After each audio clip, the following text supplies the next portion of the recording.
এটা নওশাদ সিদ্দিকী করেছে।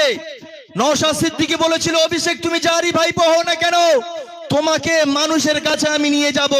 এমন একটা পরিস্থিতি পশ্চিম বাংলার বুকে আইএসএফ এর নওশাদ সিদ্দিকীর নেতৃত্বে আইএসএফ যে জায়গা করে ফেলেছে, অভিষেক বন্দ্যোপাধ্যায় আর বাড়ি থাকতে পারেনি।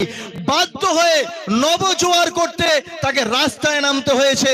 এই জন্য আইএসএফ এর প্রতি শপথ নিয়েছে যে আমরা যে সমস্ত কাজগুলো করব, তৃণমূল কংগ্রেস আইএসএফ এর কাছ থেকে শিখবে এবং দিকে দিকে সেই সমস্ত কাজগুলো করবে। আজকে তাই হচ্ছে আজকে সেটা হচ্ছে।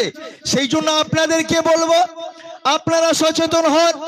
আমি কিছু ভাষণ শুনছিলাম রাস্তাতে আসার সময়, রক্তের বিষয়ে বিভিন্ন ইঙ্গিত থেকে আমরা কথা শুনছিলাম।